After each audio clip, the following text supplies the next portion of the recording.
প্রিয় শিক্ষার্থীরা, আজকের ভিডিওটি হচ্ছে ত্রিপুরা কেমিক্যাল সোসাইটি আয়োজিত সায়েন্স অ্যাপটিটিউড টেস্ট ক্লাস 8-এর 2023-তে যে পরীক্ষাটা হয়েছে তার প্রশ্নের উত্তর নিয়ে। তো শুরু করা যাক। প্রথম প্রশ্ন, polycot is made by the mixing of. Polycot তৈরি হয় কোন মিশ্রণটা দিয়ে?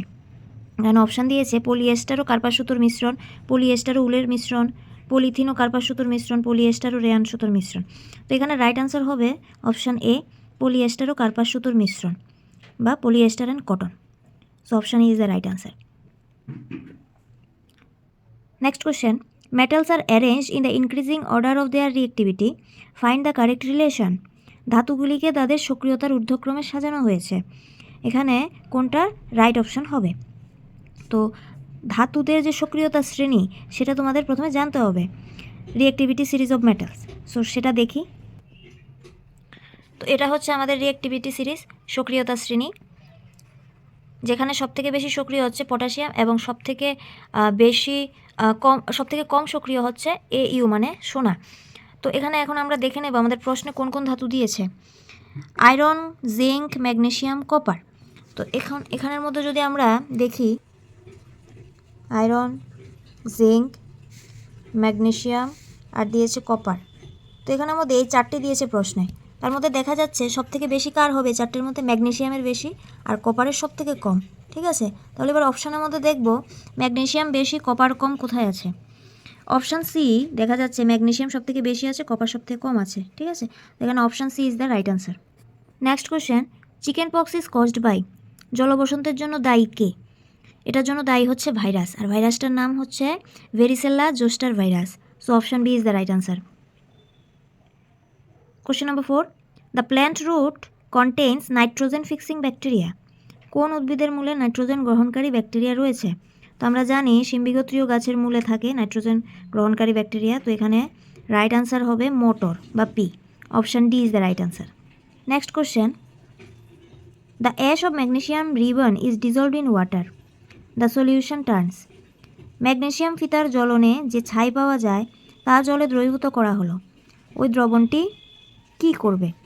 তো আমাদের প্রথমে জানতে হবে যে ম্যাগনেসিয়াম ফিতার জ্বলনে যে ছাইটা পাওয়া যায় সেটা জলে ডিজলভ করার পরে সেই জলীয় দ্রবণটা কি অ্যাসিড হয় না ক্ষার হয়, কি হয় সেটা আগে জানতে হবে।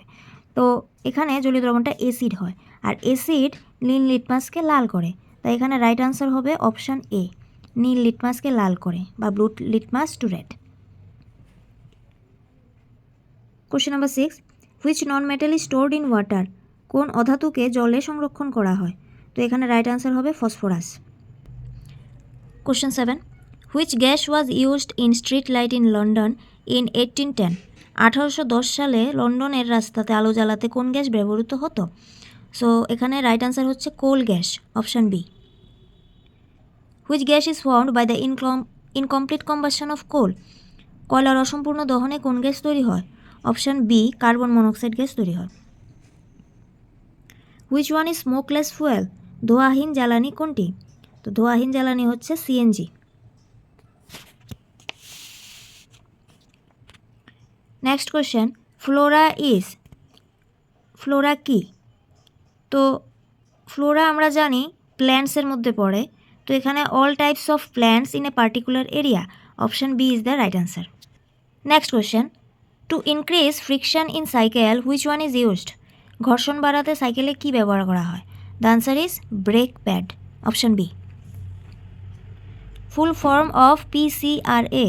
পিসিআরের সম্পূর্ণ নাম হলো petroleum conservation research association, option B. Question number 13, where traditional life of the tribals living in that area is restored along with conservation of plants and animals of that area. বাংলাতে বলেছে নিম্নলিখিত কোন অঞ্চলে ওই এলাকার উদ্ভিদ ও প্রাণী সংরক্ষণের সাথে জনবসতি তাদের নিজস্ব সংস্কৃতি স্বাভাবিকভাবে বিকশিত হবার সুযোগ পায়। মানে উদ্ভিদ ও প্রাণী তো সংরক্ষণ করা হয়, সে সাথে জনবসতিও আছে স্বাভাবিকভাবে। এটা কোন এরিয়াটা? তো এটা সম্ভব হয় একমাত্র বায়োস্ফিয়ার রিজার্ভে। তো এখানে বায়োস্ফিয়ার রিজার্ভ অপশানের মধ্যে একটাই আছে, Sundarban biosphere reserve. Option D is the right answer. Next question, insulin hormone is secreted from. কোথা থেকে ইনসুলিন হরমোন নির্গত হয়? অপশান বি, অগ্নাশয় বা প্যানক্রিয়াস থেকে। Which relation is true? নিম্নলিখিত কোন সম্পর্কটি সঠিক? এখানে বল, চাপ আর ক্ষেত্রফলের সম্পর্ক দিয়েছে। সঠিক সম্পর্কটি হচ্ছে অপশান এ, বল ইকুয়াল টু চাপ বাই ক্ষেত্রফল। Question number 16, hearing range of human ear is. শ্রুতিগোচর শব্দের কম্পাঙ্কের সীমা কত? এটা হচ্ছে 20 হার্জ থেকে 20,000 hertz. Option A is the right answer. 17, pitch of the sound is determined by. শব্দের তীক্ষ্ণতা পরিমাপ করা হয় কার সাহায্যে? আনসার হবে কম্পাঙ্ক বা frequency. Next question, which of the following is not a good conductor of electricity. নিম্নলিখিত কোনটি তড়িতের ভালো পরিবাহী নয়? অপশান দিয়েছে পাতিত জল, লবণ মেশানো জল, সালফিউরিক অ্যাসিড, কপার সালফেট। তো এখানে রাইট আনসার হবে পাতিত জল, কারণ পাতিত জলে কোনো রকমের লবণ, আয়ন কিছু থাকে না, সো এটা তড়িৎ পরিবহন করতে পারে না ভালোভাবে। Question number 19, to electroplate silver ring with gold which is used as anode. রূপার আংটির উপর সোনার প্রলেপ দিতে অ্যানোডে ব্যবহার করা হয় কোনটি? তো এখানে রূপার আংটির উপর প্রলেপ দেবে, কি দিয়ে দেবে? সোনার প্রলেপ দেবে। তো এখানে দুইটা ব্যাপার আছে, কার প্রলেপ দেবে, কার ওপর দেবে। তো যার প্রলেপ দেওয়া হবে সেটিকে অ্যানোডে ব্যবহার করা হয়। এখানে প্রশ্নে বলেছে সোনার প্রলেপ দেওয়া হবে, তাহলে সোনাটা ইউজ করা হবে কোথায়? অ্যানোডে। তাহলে এখানে রাইট আনসার হবে অপশান সি। যদি এখানে প্রশ্ন আসতো যে কোনটি ক্যাথোডে ব্যবহার করা হতো, তাহলে তখন আমরা দেখতাম কার উপর প্রলেপ দেওয়া হতো। রূপার আংটির উপর প্রলেপ দেওয়া হতো, তাহলে রূপাটা হতো ক্যাথোডে। আর যার প্রলেপ দেওয়া হয় সেটা হয় অ্যানোডে, যেমন সোনার প্রলেপ দেওয়া হবে, সোনাটা হবে অ্যানোডে। Next question, the instrument is use to measure seismic wave. ভূকম্পীয় তরঙ্গ মাপার যন্ত্রটি হলো seismograph. CGS unit of force is. বলের সিজিএস একক কি? আনসার হচ্ছে dyne. What is the angle of incidence if the reflected ray is at an angle of 90 degree to the incident ray. বাংলাতে দেখি প্রশ্নটা। আপতিত রশ্মি প্রতিফলিত রশ্মির সাথে 90 ডিগ্রি কোণ উৎপন্ন করলে আপতন কোণের মান কত হবে? তো এটা বুঝতে হলে আমাদের ছবিটা আঁকতে হবে। তো এটা হচ্ছে আমাদের চিত্রটা। আপতিত রশ্মি মানে ইনসিডেন্ট রে, প্রতিফলিত রশ্মি মানে রিফ্লেক্টেড রে। আমাকে এখানে প্রশ্নে বলেছে ইনসিডেন্ট রে আর রিফ্লেক্টেড রে, আপতিত রশ্মি আর প্রতিফলিত রশ্মি নিজেদের মাঝখানে 90 ডিগ্রি কোণ উৎপন্ন করে, মানে পুরাটা কোণের মান হচ্ছে 90 ডিগ্রি। ঠিক আছে, এবার বলেছে এই আপতিত রশ্মিটা কত ডিগ্রি আপতন কোণ করে সেটা বের করতে হবে। আমরা জানি আপতন কোণ আর প্রতিফলন কোণের মান সমান হয়। অ্যাঙ্গেল অফ ইনসিডেন্স আর অ্যাঙ্গেল অফ রিফ্লেকশন দুইটাই কিন্তু সেম হয়। তাহলে এই দুইটা কোণ যদি সেম হয়ে থাকে, তাহলে পুরাটা 90 ডিগ্রি হলে হাফ হাফ ভাগ হবে, 45 রাইট। তাহলে তো দুইটা কোণ সমান হবে। তাহলে এখানে তোমাকে প্রশ্ন বলেছে আপতন কোণের মান কত হবে, তার আনসার হবে 45 degree. Option C is the right answer.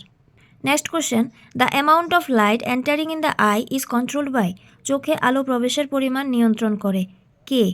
Answer হবে তারারন্ধ্র বা pupil. Next question, the star nearest to earth after sun. সূর্য ছাড়া পৃথিবীর নিকটতম নক্ষত্রটি হলো? আনসার হবে Alpha Centauri. Option C. Next question, the first Indian satellite is. ভারতের প্রথম কৃত্রিম উপগ্রহটি হলো? Aryabhata. Option D. Which element is present in the exhaust of automobiles. যানবাহন থেকে নির্গত ধোঁয়াতে কোন ধাতুটি উপস্থিত থাকে? এখানে রাইট আনসার হবে lead. Option A. The phenomenon of marble cancer is due to. পাথুরে ক্যান্সারের জন্য দায়ী কে? অ্যাসিড বৃষ্টি বা acid rain. Option D is the right answer.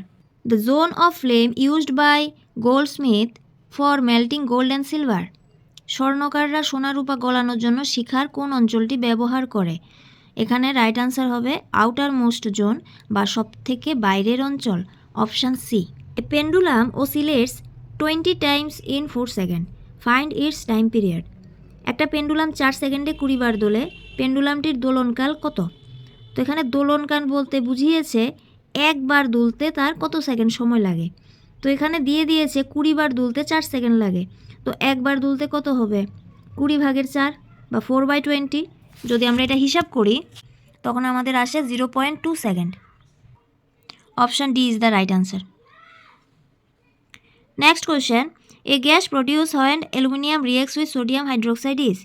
Sodium hydroxide দ্রবণের সাথে অ্যালুমিনিয়ামের বিক্রিয়ায় কোন গ্যাস উৎপন্ন হয়? তো মনে রাখতে হবে, যখনই কোনো ধাতু, অ্যালুমিনিয়াম তো ধাতু, কোনো কারোর সাথে বিক্রিয়া করে, কোনো অ্যাসিড বা ক্ষারের সাথে বিক্রিয়া করে, তখন হাইড্রোজেন গ্যাস উৎপন্ন করে। সোডিয়াম হাইড্রোক্সাইড এখানে ক্ষার, ঠিক আছে? তো ধাতু ক্ষারের সাথে বিক্রিয়া করলে উৎপন্ন করবে হাইড্রোজেন গ্যাস। তারপর আরেকটি প্রশ্ন, এমসিকিউ শেষ। গ্রুপ বিতে একটা প্রশ্ন দিল, write the name of 2 chemical preservatives two preserve jam, pickle, squash.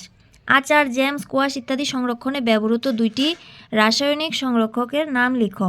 মানে কি দিয়ে আচারগুলোকে অনেক দিন সংরক্ষণ করে রাখা যায়? তো এখানে রাইট আনসার হবে সোডিয়াম বেনজয়েট এবং সোডিয়াম মেটাবাইসালফাইড।